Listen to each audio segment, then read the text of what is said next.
नमस्ते। हम सभी जीवन में सफलता चाहते हैं, लेकिन अक्सर काम का तनाव हमें घेर लेता है। आज हम स्वामी विवेकानंद जी के कर्म योग के माध्यम से जानेंगे कि काम करने का असली रहस्य क्या है।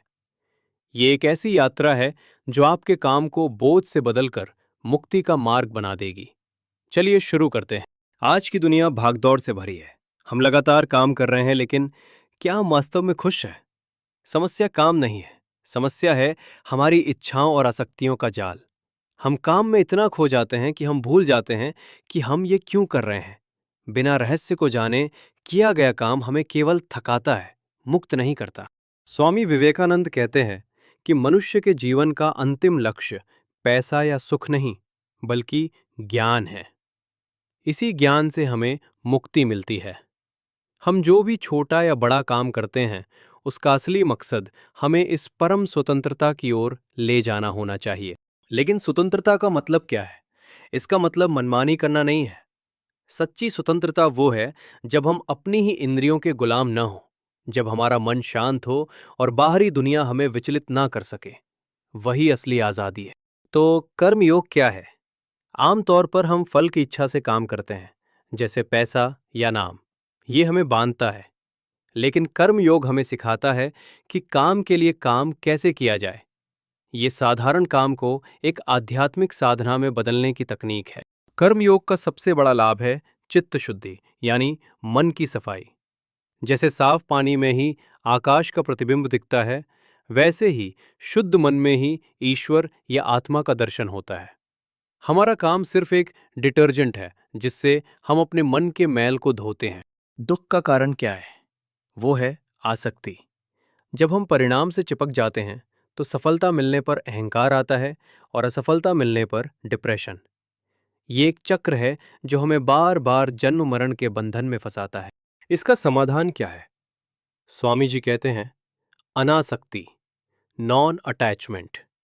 जैसे कमल का पत्ता पानी में रहता है, लेकिन पानी की एक बूंद भी उसे भिगो नहीं पाती, वैसे ही हमें संसार में रहना है, काम करना है, लेकिन उसमें डूबना नहीं है। अनासक्ति पाने के दो मुख्य रास्ते हैं।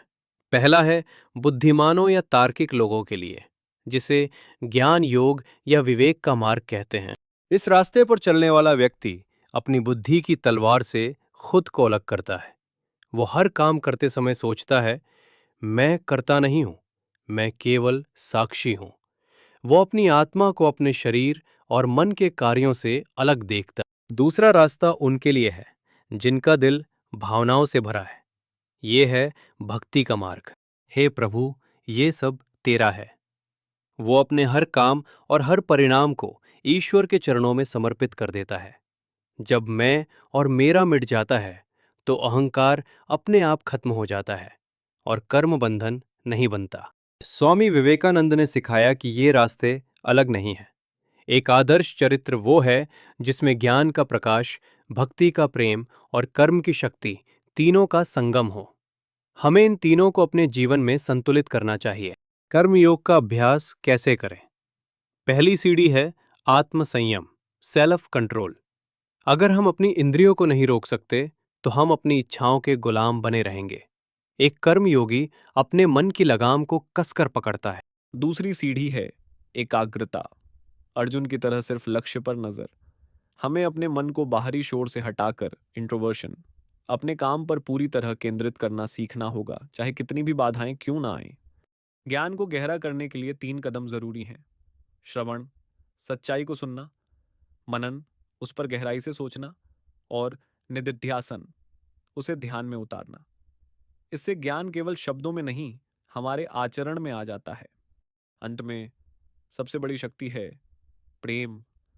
सच्चा प्रेम कभी कुछ मांगता नहीं, वह सिर्फ देता है। जब हमारे काम के पीछे स्वार्थ नहीं बल्कि सबके लिए प्रेम होता है, तो वह कर्म अपने आप योग बन जाता है। स्वामी विवेकानंद का जीवन इसका सबसे बड़ा उदाहरण है। उन्होंने दिन रात मानवता की सेवा की, अपने लिए नहीं, बल्कि अपने गुरु श्री राम कृष्ण और ईश्वर के प्रति अपने असीम प्रेम के कारण।